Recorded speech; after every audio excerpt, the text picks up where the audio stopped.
누가 월드컵 축구에 대한 얘기를 설교에서 했더니 찾아와서 그러더랍니다. 이제 지긋지긋합니다. 좀 그만 좀 말해달라고 부탁을 하더랍니다. 근데 할 수 없이 한 번 더 얘기를 해야 되겠는데 여러분 들으실 마음이 되셨나 모르겠습니다. 그렇게 생각하지 마시고 한번 들어보시죠. 아들하고 젊은 아들하고 아버지하고 있는데요. 폴란드인가요? 16강 그때 뭡니까? 어느 나라입니까? 이제 16강인가 하게 되는데 아버지는 진다, 아들은 이긴다. 한참 하다가는 그럼 내기하자 해가지고 아들이 이겼답니다. 8강을 진입하는데 또 둘이 하는데 16강은 어쩌다 됐지만 8강은 전혀 불가능하다고 아버지가 안 된다고 하는데 아들은 또 된다고 했답니다. 그 또 내기를 했는데 또 졌답니다. 아무튼 축구 때문에 그 아버지가 참 소중하게 가지고 있던 용돈을 아들한테 다 뺏겼고 아들은 아주 짭짤한 재미를 봤다는 이야기입니다. 사실은 저도 아버지 편이었습니다. 그 붉은 옷을 입고 운단이 막 뛰는데 말입니다. 저렇게 하다가 하기는 한다만 질 텐데 지고 나면 얼마나 너희들 허전하겠냐고 늘 안 되는 쪽만 생각을 하면서 동정을 금치 못하고 참 어떡하지 너희들이 참 안 되겠다 하는데 예상이 빗나갔습니다. 분석을 해보니까요, 그 아버지는 전쟁과 기근과 가난과 그 모든 위협과 모든 데서 살아왔기 때문에요, 항상 이 생각이 안 되는 데만 맞춰 있습니다. 그래가지고 뭐 늘 안 된다는 데면 늘 안 되는 쪽으로만 갑니다. 근데 그 아들은 6.25나 뭐 일제 36년이나 가난이나 그런 걸 전혀 모르는 세대이고 좋은 세상에 나와가지고 그저 여유 있게 살다 보니까 모든 게 다 자신이 있는 겁니다. 그래서 된다는 겁니다. 확실히 그 말이 맞는 것 같습니다. 그 붉은 제복을 입고 막 응원하는데 보니까요, 나와 같은 사람들은 별로 없었대다. 그리고 맨 젊은 애들만 있었대다. 참 달라진 세상입니다. 인간은요, 갈림길에서 삽니다. 의의 길과 불의의 길 앞에서 어디로 갈지를 몰라서 이 갈림길에서 방황합니다. 진실과 허위의 길에서 방황합니다. 이 갈림길에서 무척 괴로워합니다. 이리 갈까 저리 갈까 방황하는 현대인들의 모습이 많습니다. 특별히 부정과 긍정의 갈림길에서 몹시도 시달립니다. 이렇게 할까 저렇게 할까 많은 사람들이 헤매고 있습니다. 오늘 봉독한 말씀은 바로 이 긍정과 부정의 갈림길에 서 있던 사건을 그대로 하나님께서 우리에게 보여주신 말씀입니다. 여러분이 잘 아십니다. 이스라엘 백성이 탈출합니다. 애굽을 탈출하죠. 우리가 출애굽, 탈애굽 합니다만 애굽 땅을 벗어납니다. 이집트를 벗어납니다. 이주먼 갈 땅을 40년 동안 그 광야를 배회합니다. 하나님께서는 여러 가지로 훈련을 시키십니다. 하나님이 살아계심을 그들에게 늘 보여주십니다. 그리고 하나님이 함께했다는 증거도 많이 보여줬습니다. 이제 얼마나면 자신감이 있겠지 하고서 약속된 가나안 땅 문전에 딱 왔습니다. 유명한 전술가였던 모세는 12지파로부터 두령들을 모아놓고 소위 첩보원 12를 뽑아냅니다. 아주 민첩한 사람들이겠지요. 그래가지고서 이제 40일 동안 우리가 들어가야 할 저 가나안 땅에 가서 토질, 사람, 군사 모든 걸 다 조사시킵니다. 다녀왔습니다. 10사람의 보고가 기가 막힙니다. 아이고 잘못 왔습니다. 우선 그 땅 지형이 모든 게 요새화되어 가지고 침공불락입니다. 그리고요, 사람들이 어떻게 장대처럼 크고 강한지 우리는 꼭 메뚜기처럼 적게 보입니다. 이거 싸움 해봤자 뻔한 일입니다. 우리 전부 다 죽습니다. 그때 이스라엘 백성들이 동요합니다. 세상에 노예로 사는 게 더 낫지 마지막 여기 와서 우리를 죽이려고 이끌어 왔느냐면서 굉장하게 동요합니다. 그 말을 맞아들이고 통곡을 합니다. 그럴 때 함께 갔던 여호수아와 갈렙 두 사람이 나옵니다. 맞습니다. 저들의 보고가 맞습니다. 가나안 땅의 사람들은 우리보다 훨씬 더 강합니다. 그리고 우리는 그들보다 훨씬 약합니다. 사실입니다. 그러나 올라갑시다. 칩시다. 하나님이 계시는 한, 지난 40년 동안 이 광야의 생활에서 하나님이 보여주신 사실을 우리가 믿고 따르는 한 우리는 이깁니다. 갑시다. 그들은 우리의 밥입니다. 이 말에 그 이스라엘 백성들은 미쳤느냐 하면서 돌을 들어서 막 치려고 합니다.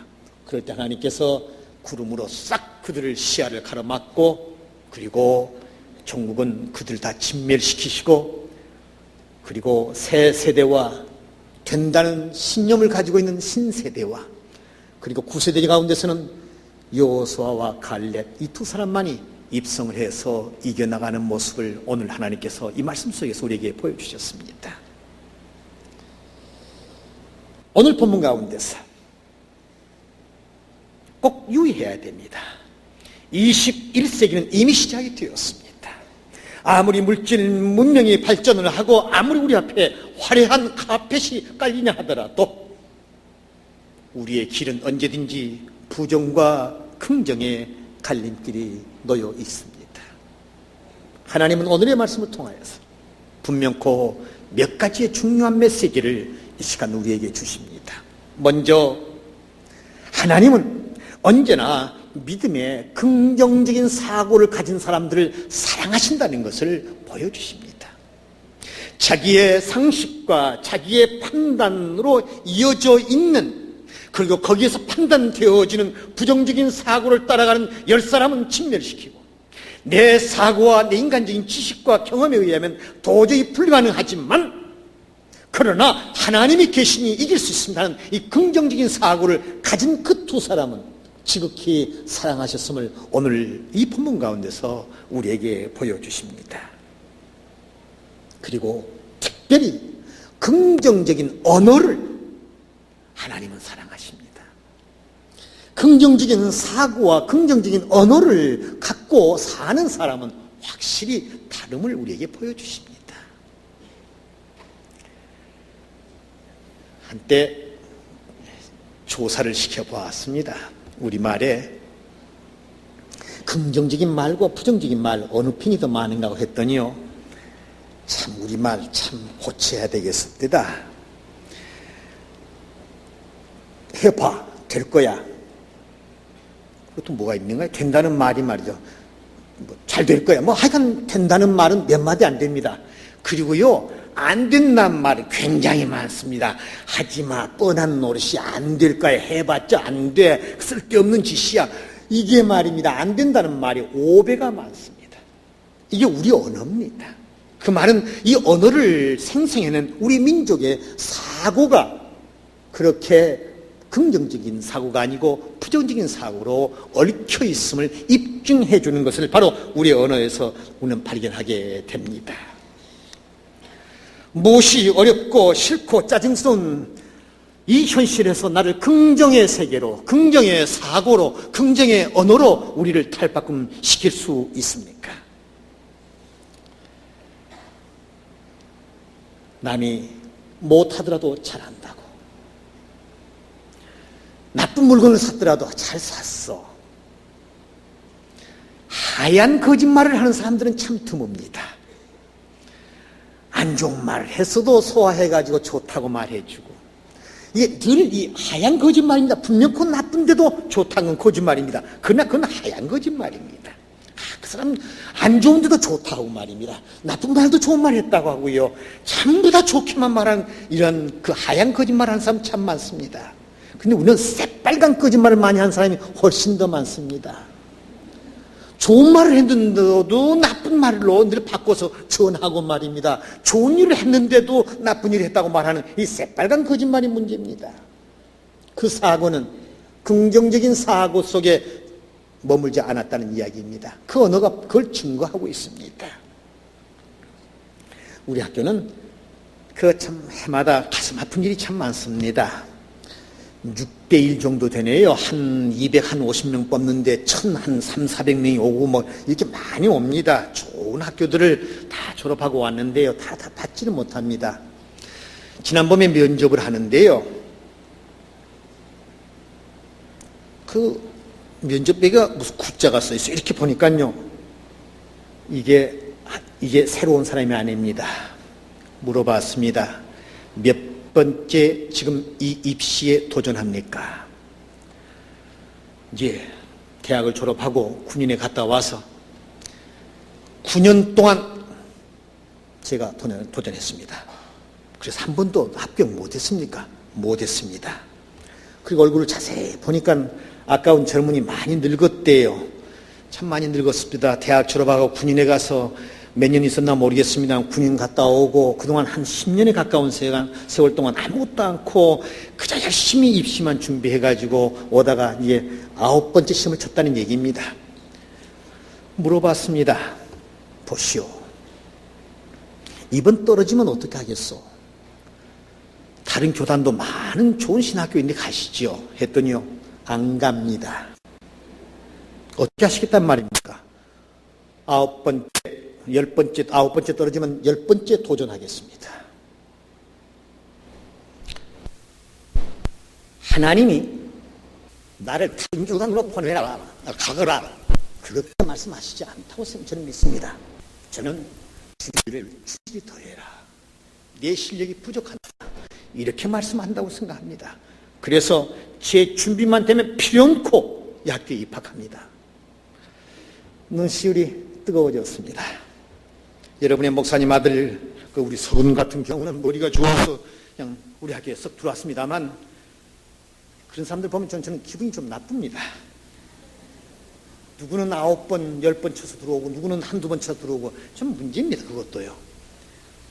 저는 참 그 9번의 도전을 하고 10번을 바라본 그 사람, 우리말로 7전8기에 그러나 전혀 부정적인 사고가 아닙니다.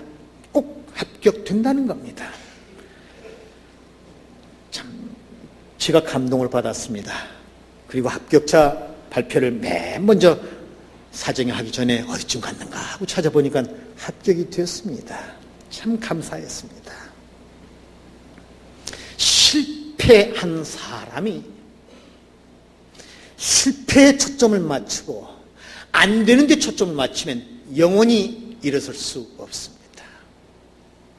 하나님은 긍정적인 사고를 가지고 긍정적인 언어를 가지고 힘있게 살아가는 사람을 사랑하시고 아껴주시고 도와주신다는 사실을 오늘 본문에서 여호수아와 갈렙을 통하여서 보여주십니다. 둘째로 하나님은 오늘도 하나님의 손목을 붙잡고 긍정적이고 용기에 찬 사람들을 사랑하신다고 분명히 우리에게 보여주셨습니다.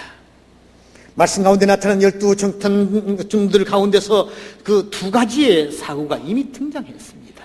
10사람은 안 된다는 것입니다. 합리적입니다. 안 된다고 말하는 사람들이 맞습니다. 합리적입니다. 군사로 대비를 해봐도 지형 모든 걸 봐도 도저히 안 됩니다. 안 되니까 안 된다고 하는 겁니다. 그러나 하나님은 그들의 편이 서지 않았습니다. 인간의 생각으로 안 되지만 하나님 편에서 하나님만을 우러러보고 하나님만을 의지하고 하나님의 손목만을 붙잡고 일어서서 된다는 희망을 가지고 용기를 가지고 나선, 그리고 그것을 크게 외친 여호수아와 갈렙 편에 서 있습니다. 바로 하나님이 서 있습니다. 그 땅의 백성들을 두려워하지 맙시다. 그들은 우리의 밥입니다. 우리가 올라가서 그 땅을 취합시다. 능히 이깁니다. 참 드문 일입니다. 그러나 하나님은 인간의 세계에서는 불가능하게 보이지만 하나님을 등에 업고 나서면서 가능하게 보는 이 세계 속에 하나님이 함께 머무셔서 아름다운 결론을 허락하셨습니다. 얼마나 진취적인 생각입니까? 얼마나 기상이 우렁찹니까? 하나님은 이 보고에 만족하십니다. 그리고 그들의 편에 쓰였습니다. 이 긍정적인 사고에 대한 설교를 듣고 보면 많은 사람들이 이 예화를 씁니다. 저도 이 낚시를 참 좋아하는데요. 미국에 가면 이렇게 낚시터가요, 꼭 이렇게 인치입니다만 센티미터처럼 딱 작아 있습니다. 잘 그려놨습니다. 그래가지고 여기서는 얼마 이하의 고기를 못 잡음 이렇게 써놨습니다. 만약 잡으면 돈 벌금 많이 냅니다. 한 사람이 낚시질을 하고 있는데요, 딱 재가지고 못 잡은 것보다 적으면 얼른 놔주고요, 이것보다 엉뚱하게 커도 놔줍니다. 그리고 꼭 자기가 생각하는 거기에 딱 이만큼 된 고기들만 딱 재가지고 한 마리씩 낚아냅니다. 그러니까 이상하지 않습니까? 가서 물어보았습니다. 왜 그렇습니까? 하고 물어보니까 이제 우리 집에 냄비가 있는데요, 냄비가 꼭 이만한 사이즈입니다. 그래가지고 딱 거기에 들어갈 고기만 잡고 있습니다. 아마 그 사람은 평생 동안 부자가 못 될 겁니다. 큰 고기 잡아서 2토막 3토막 내서 끓여 먹을 생각은 않고 말입니다. 또 구워 먹을 생각도 않고 꼭 냄비에 들어간 것만 찾고 있는 사람입니다. 여러분은 어느 단계에 서 계십니까? 불가능을 가능하게 만들려는 용기에 찬 생각을 가지고 계시지 않습니까? 좀 더 뚜렷하게, 좀 더 확실하게, 좀 더 자료를 가지고 나는 여기에서 한치라도 벗어나면 못 가, 돌다리도 두드려 봐야 돼, 그런 사람보다는 하나님, 제가 보기에는 어렵습니다. 하오나 하나님이 계시니 제가 도전하겠습니다. 영어에서 가장 아름다운 단어는 챌린지입니다. 도전입니다. 도전입니다. 내 능력으로 부족하지만 하나님을 의지하고 도전하려는 이 용기, 이 희망을 바라보는 눈, 이거야말로 하나님이 기뻐하시는 바로 그 눈이요, 그 용기임에 틀림이 없습니다. 예수님이 이 땅에서 말씀을 가르칠 때 어린 자식이 귀신 들려가지고 몹시도 시달리는데 제자들한테 가서 고쳐달라니까 못 고칩니다. 영 못 고치겠구나, 부정적인 사고로 꽉 차게 됩니다. 예수님한테 와서 선생님은 하실 수 있지 않겠습니까? 그렇게 하실 수 있다고 믿기는 합니다만은 한번 해보실래요, 선생님? 저라도 안 고쳐주겠습니다. 할 수 있거든요. 무슨 소리 하는 거냐? 선생님, 예수님은 하실 수 있습니다. 여기 있습니다. 고쳐주십시오. 이 자세를 가지고 와야지 하면서 화를 내시고 당장에 고쳐주셨습니다. 예수님에게 무엇을 구하고 계십니까? 어떻게 하기를 원하고 계십니까? 여러분께서는 아마 이런 질문을 할 겁니다. 그런데 말입니다, 믿고 아무리 구해도 응답이 없고 안 되는 건 어떡합니까? 예를 하나 들어드리죠. 10대 때에 동네 처녀가 참 예뻤습니다. 그래가지고 10대 후반에 사춘기 때입니다. 기도했습니다. 하나님, 저 처녀한테 장가들게 해주십시오. 열심히 기도했습니다. 근데 그 열심히 기도한 사람이 바로 여기에 서 있는 사람입니다. 그때 하나님께서 그 기도를 들어주셨다면 큰일 날 뻔했습니다. 오늘 설교 못합니다. 이렇게 제가 이렇게 안 됩니다. 어린 것들이 철없이 뭘 달라고 하면 다 주시겠습니까? 주시고 안 주시고는 하나님이 판단하십니다. 주어서 유익하고 하나님의 나라와 하나님의 의를 위해서 그것이 유익할 때는 하나님께서 주십니다. 그러나 그렇지 못할 때는 미리 모든 훗날을 알고 계신 하나님, 함부로 주시지 않습니다.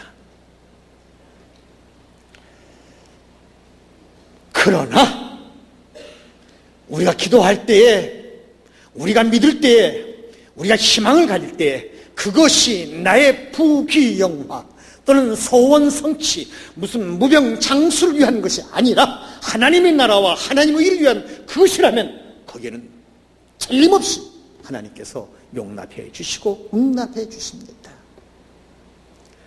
오늘 말씀 가운데 주신 또 하나의 메시지가 있습니다. 셋째로 하나님은 여호수아에게, 여호수아와 갈렙에게 잠재력을 일깨워 주었던 것을 우리에게 보여주십니다. 인간은 하나님의 형상으로 만들어졌습니다. 하나님의 형상은요, 무궁무진한 잠재력을 가지고 있습니다. 과학이 발전하면 할수록 놀랍죠. 그건 하나님이 주신 인간이 안고 있는 잠재력입니다. 이 잠재력을 얼마만큼 개발하느냐에 따라서 얼마만큼 발전하느냐가 결정되어집니다. 인간에게는 무한한 잠재력이 있는데 에디슨 정도가 되면 얼마만큼 했느냐? 그저 15%, 보통 사람들은 10% 정도를 사용한다는 이야기입니다. 잠재력 엄청난 겁니다.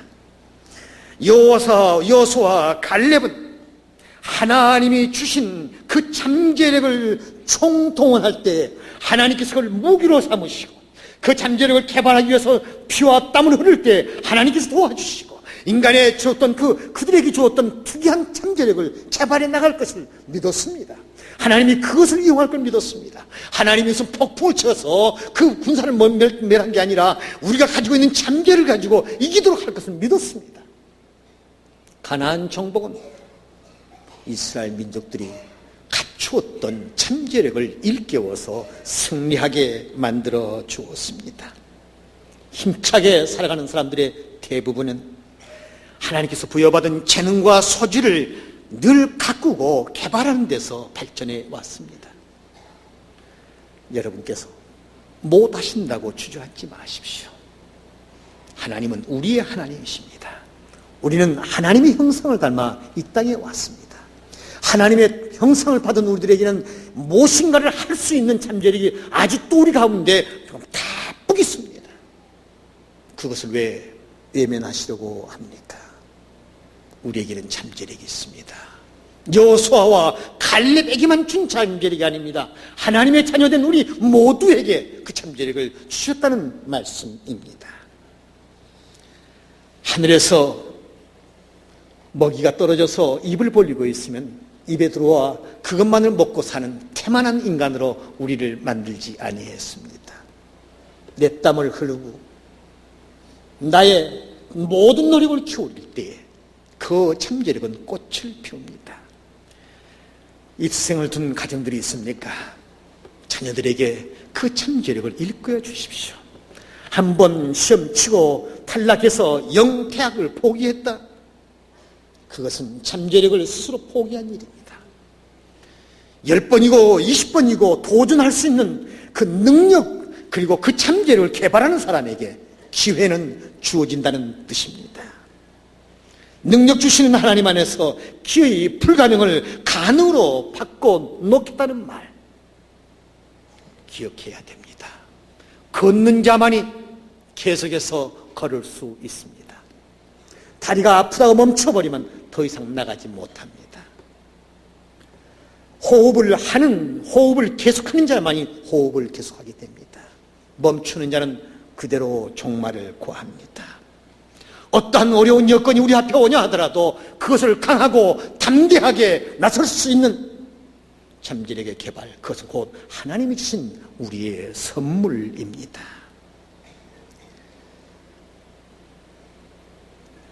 끝으로 하나님은 인생들로 하여금 먼저 깊은 생각을 하도록 하십니다. 그 생각이란 것은 중요한 생각입니다. 하나님을 단편적이고 순간적인 도움자로 생각하지 마십시오. 미래를 생각하게 하십니다. 아름다운 미래의 꿈을 그릴 수 있는 사람, 아름다운 미래의 그림을 그릴 수 있는 사람, 바로 여호수아와 갈렙이었습니다. 그 땅은 아름답습니다. 우리가 들어가서 이렇게 되면 그 다음 이렇게 됩니다. 우리 가면 이렇게 됩니다. 아름다운 그림을 그들은 그리고 있었습니다. 상상력이라고도 말합니다. 아름다운 그림을 그릴 수 있는 능력이 하나님이 우리에게 이미 능력을 주셨습니다. 마틴 루터 킹은 그가 미시시피에서 처절한 인종차별을 당하면서도 그는 아름다운 꿈을 그리고 있었습니다. I have a dream. 나는 꿈이 있습니다. 내 자식들이 미시시간 강변에서 백인의 자식들과 같이 놀고, 내 자식들이 이제 흑백이 아니라 자유의 천지를 뛰놀 것을 나는 꿈을 꾸고 있습니다. 그 꿈은 하나님이 허락하신 꿈입니다 하면서 외쳤습니다. 그 꿈은 현실이 되었습니다. 여러분에게 긍정적인 세계로 이끌고 가는 꿈이 있습니까? 아름다운 그림이 있습니까? 아니면 오늘에만 급급하면서 살고 있습니까? 미래를 향한 꿈을 그리십시오. 나이가 많든 적든 그 그림은 누구나 다 그릴 수 있는 아름다운 그림임에 틀림이 없습니다. 걷는 자만이 계속 걸을 수 있습니다. 하나님을 향한 우리의 발길을 걷는 자만이 계속 하나님 앞으로 다가갈 수 있습니다. 걷고 하나님 앞에 걸어가다가 멈추고 돌아서면 아무것도 없습니다. 걸어가십시다. 하나님을 향하여서 걸어가십시다. 아픈 발길도 내일의 밝은 세계에다 초점을 두시면 그 아픔도 우리가 이겨낼 수 있습니다. 눈을 들어 다시 하나님을 보십시다. 이스라엘 백성들이 그렇게 어려움을 당할 때 하나님은 그들을 떠난 적이 없습니다. 그들을 사랑하셨습니다. 하나님이 불가능 속에서 가능을 만들어낼 때 모든 믿음의 선조들은 이것이다 하고서 확신을 갖게 되었습니다. 사울 왕으로부터 쫓김을 당하고 죽음의 순간순간을 늘 직면할 때마다 그렇게 두려워하고 아파했던 다윗, 그 사고가 하나님이여 나를 어찌하여 버리시나이까는 시편 22편의 사고가 23편에 가면 하나님은 나의 목자시다. 그 하나님이 나를 푸른 초장으로 인도하셔서 나의 먹이를 먹여주시고 잔잔한 물가로 인도하셔서 나의 갈증을 풀어주신다. 이 아름다운 그림을 그리면서 여호와는 나의 목자시다. 고로나에게는 부족함이 없다면서 강하고 담대한 신앙의 고백을 하고 있습니다. 이 신앙 고백은 다윗의 고백만이 아닙니다. 우리 모두의 고백이어야 합니다. 그러기에 66권의 하나님의 말씀 속에서 우리에게 보여주십니다. 하나님은 지금도 우리가 일어서서 여호수아와 갈렙처럼, 다윗처럼, 신앙의 많은 선배들처럼 여호와는 우리의 목자십니다. 그렇기 때문에 부족함이 없습니다. 할 수 있습니다 하는 이 강인한 신앙을 가지고 일어섰을 때에 하나님은 미소를 지으시고 우리의 손목 붙잡으시고, 그리고 지난 주일 우리가 친히 들었던 대로 한 성을 예비해 놓으셨는데 그 성의 기쁨으로 맞이함을 받게 됩니다. 환영을 받게 됩니다. 현실이 고단하십니까? 가정에서 어려움이 많으십니까? 사업에서 어려움이 많으십니까? 인간 관계에서 어려움이 많으십니까? 학교의 생활에서, 학문의 전당에서, 연구의 생활에서 어려움이 많으십니까? 우러러 하나님을 보십시오. 하나님은 지금도 하나님을 향하여서 긍정적인 사고를 가지고, 긍정적인 믿음을 가지고 하나님이 계시니 제가 일어설 수 있습니다는 그 사람에게 다가오셔 손목 붙잡아 주시고 그를 격려해 주시고 그와 동행해 주십니다. 바로 이 시기를 깨달았던 사도 바울, 그 바울을 통하여서 우리에게 주신 말씀입니다. 내게 능력 주시는 자 안에서 내가 모든 것을 할 수 있느니라. 하나님의 말씀입니다. 기도하십시다. 하나님, 감사합니다. 움츠리고 피곤하고 좌절하고 쓰러져간 저희들에게 새롭게 일어설 수 있도록 귀한 말씀 들려주심을 감사합니다. 하나님의 형상 닮아 우리가 무한히 헤엄쳐 나갈 수 있는데 위축되고 주저앉고 좌절하고 신음했던 우리의 연약한 자세들을 다시 일으켜 세워주시옵소서. 인간의 지각에만 맡기지 마옵시고 성령님 친히 오시어서 한 사람 한 사람 동행하시사 억센 거친 이 세파를 이겨나가게 해 주시옵소서. 예수님 이름으로 기도하옵나이다. 아멘.